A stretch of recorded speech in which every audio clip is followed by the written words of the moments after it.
Sit on. And there's a cap up here right behind you. All right.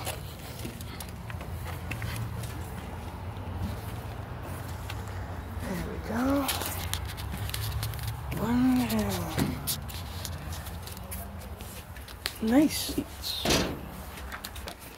Thank you for having me. No problem. This engine was built in 1974 for Seaboard Coastline Railroad. It lasted until 2012 and became CSX 8954. It was retired in 2012 and sent to Waycross, Georgia, and rebuilt to be used in the training center in Atlanta. They had it at the training center until about 3 years ago when the training center closed. It had never been used by the training center, so it got rebuilt and they never used it. Engineer sat over there, conductor and brakeman over here. It's 3,600 horsepower. It's an SD45-2. What's unusual about it is, unlike most of its sisters and brothers, it still retains its 20-cylinder engine. Most all the rest of the engines like this were derated with 16-cylinder engines to 3,000 horsepower, much like a regular SD40 or SD40-2. So, any questions about this?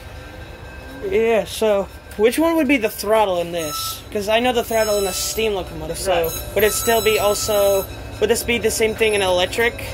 This is a diesel electric. Your throttle is here. You got three brakes. You got a dynamic, an engine, and a train and engine. Alright? So when you put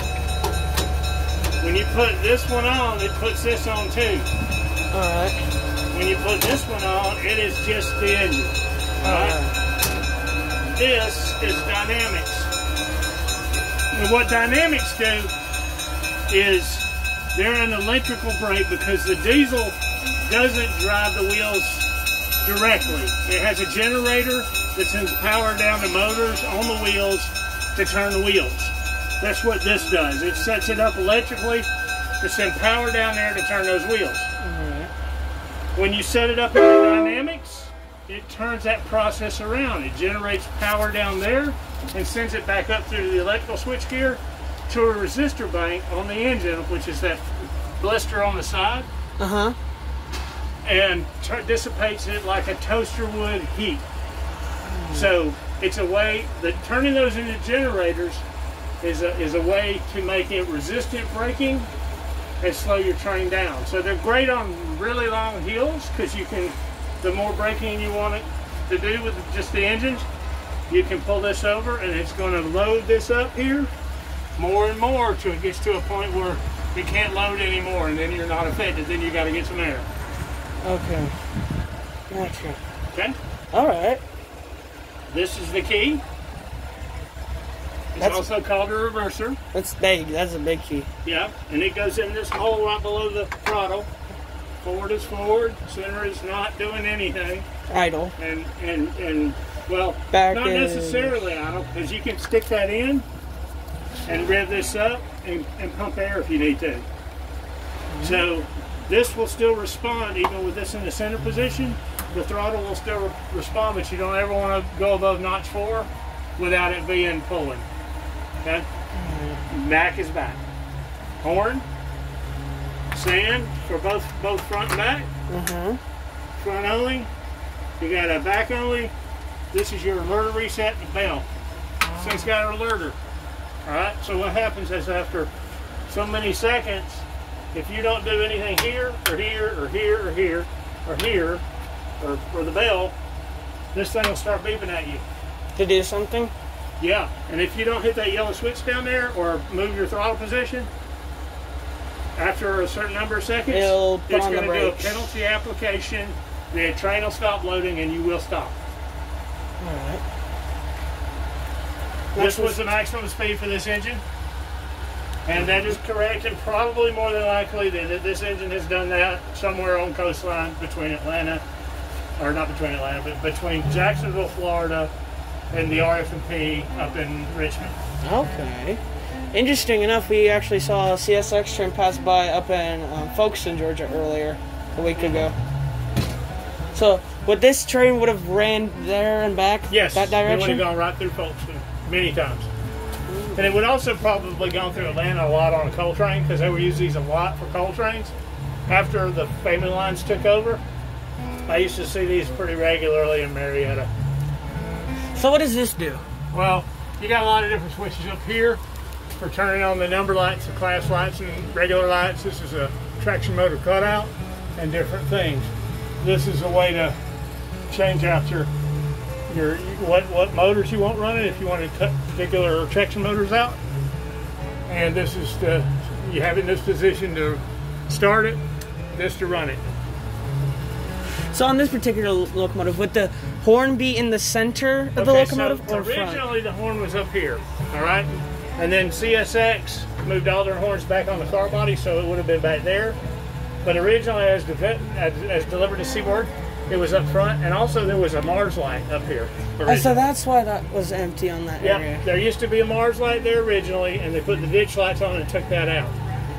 That's all right. So, because if you see right here, it says OSC headlight, oscillating headlight, and that was an indicator to let you know it was on. So would that mean, would that headlight be like that turns? Yeah. Side to side? It did this. Inside, the whole assembly didn't turn, only the lights inside turned. Oh, that's what I was thinking. Because that's what the daylight has. Yes, but the daylights does figure eights. Or, you know, that big thing does a figure eight. Right. Okay. This one did circles. Ah. Do you want me to walk down this way? That way, go past that first door, right here. And stop back there. I'll open this door. So, diesel engines turn a big generator. Okay. This is power to the bottom. This is the big generator. There's the cables that take the power down to the wheels to turn the wheels. On the motors that are there, these are air filters. Like a car air filter. Pulls air in from up there, through there. Sucks it in. Into a turbocharger. And then that, you can't see the turbo, it's behind the wall. Right. And then that turbo blows the air into the engine. This right here is a big motor blower that sends the air down to the duct system. That's what that extra high spot is on the side of the locomotive walkway. It's a duct that takes air down and blows it into the traction motors, because DC motors running 600 volts, sometimes drawing 1200 amps, get very, very hot. So this was a way to keep the traction motors cool. Okay. Now this is the engine itself. Yes, that's what they call the prime mover. So each one of these big round things, those are the cylinders. is a cylinder. It's a power pack. Basically. It's what's called a power pack. So in there, it's a 645 cubic inch power pack. And cars, automobiles, used to be rated for muscle cars that were like 350 to 455. This is 650 or 645 in one particular cylinder. That was 455 for the entire engine, all 8 cylinders of a V8. So one of the ways I like to explain it to people is, if you think about it in its totality, you got 645 inches in just this one cylinder, so it's almost 2 NASCAR engines, because NASCARs are currently 358. Okay, so we're gonna fudge a little bit and say, oh, it's about two NASCAR engines in each cylinder here. Okay. Oh, so then how many cylinders in total? Times 20, it's almost the entire NASCAR field in this one engine.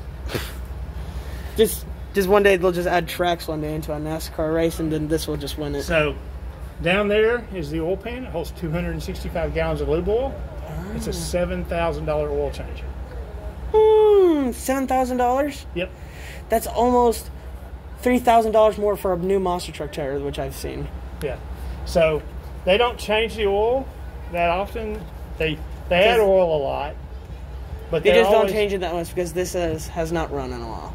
We haven't changed it, no. But the thing is, railroads don't change it at all that much either without looking at the oil. What they do is every 92 days they take oil samples, and they're looking to see how thick the oil is, and they're also looking to see what's in the oil. If there's some sort of impurities in the oil, they'll start looking in here, okay? Because if we certainly see certain impurities, then bad things are happening, And they may have to tear this down, but if it's just thin, they'll go ahead and change it.